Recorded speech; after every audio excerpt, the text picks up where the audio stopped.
Assalamualaikum everyone, welcome to my channel Microbiology with Huria Khan. So today my lecture topic is the bacteria growth curve. How bacteria grow from one stage to another. So आज हम पढ़ेंगे कि bacteria किस तरह से grow होता है और किस तरह से मल्टीप्लाई होता है. ठीक है, the multiplication of the cell is called growth.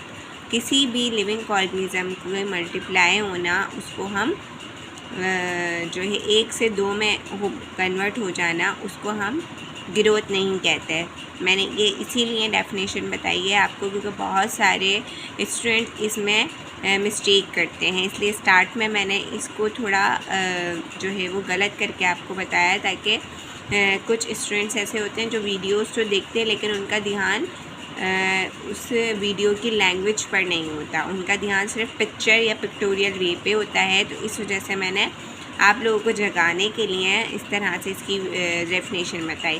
The number of cells multiply one to another is called reproduction, and enhance the weight size of any living organism is called growth. तो ये दोनों definitions मैंने अपनी खुद बनाई हैं. तो इस तरह से आप लोग भी अपनी डेफिनेशंस खुद बनाएं, ना कि जो बुक्स में रटी रटाई डेफिनेशंस हैं आप उसको फॉलो करें. ओके, तो विदाउट वेस्टिंग टाइम हम अपना लेक्चर स्टार्ट करते हैं. तो ये आप जिस तरह से एक पूरा ग्राफ देख रहे हैं, तो इसमें जब बैक्टीरिया की ग्रोथ स्टार्ट होती है तो सबसे पहले जो उसमें फेस होता है वो होता है लेग फेस. लेग फेस में इस तरह से होता है कि जिस तरह से हम खुद को तैयार करते हैं ना, जिसके हम कहीं पर भी जा रहे होते हैं तो हम अपना सामान रेडी कर लेते हैं कि भाई हमें इस जगह पे खाने पीने के लिए ये सामान चाहिए होता है. फॉर एग्ज़ाम्पल हम पिकनिक की एग्ज़ाम्पल ले लें, तो हमें खाने पीने के लिए वो चीज़ें ले जानी होती हैं और कुछ जो है खेलने के लिए कुछ टूल्स वगैरह ले जाने होते हैं.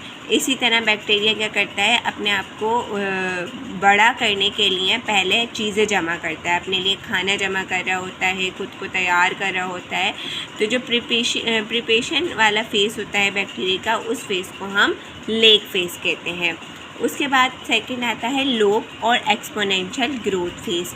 उसमें क्या होता है कि बैक्टीरिया तेज़ी के साथ मल्टीप्लाई होता है. उसकी जो लिविंग प्रोजेनी है, लिविंग सेल्स हैं, वो तेज़ी के साथ मल्टीप्लाई एक से दूसरे से तीसरे और तीसरे से चौथे में मल्टीप्लाई हो रहे होते हैं कंटिन्यूसली. उसके बाद जो थर्ड स्टेज आता है बैक्टीरिया का, वो आता है स्टेशनरी फेस. स्टेशनरी फेस का मतलब ये होता है कि जितनी बैक्टीरिया के सेल्स बन रहे होते हैं उतने ही मर भी रहे होते हैं, यानी कि the number of bacteria cells multiply and equal to the number of bacteria cell death. मतलब जितने ही मल्टीप्लाई होंगे उतने मरते हैं इस फेस में.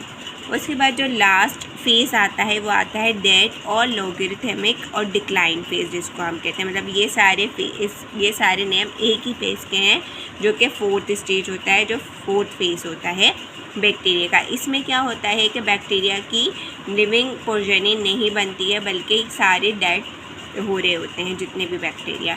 अब यहाँ आपको जो नंबर 1 पे नज़र आ रहा है, इसका मतलब ये है कि बैक्टीरिया खुद को तैयार कर रहा है एक से जो है अपने साइज़ को बढ़ाने में. उसके बाद जो नंबर 2 पे आपको नज़र आ रहा है, ये है लॉग फेस या एक्सपोनेंशियल ग्रोथ फेस.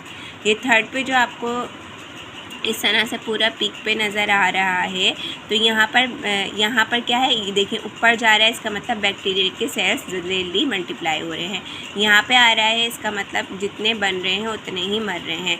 फिर नीचे जब ये जा रहा है इधर नीचे की साइड, इसका मतलब कि डेथ रेट बढ़ रहा है और बैक्टीरिया सेल ज़्यादा जो है वो मर रहे हैं.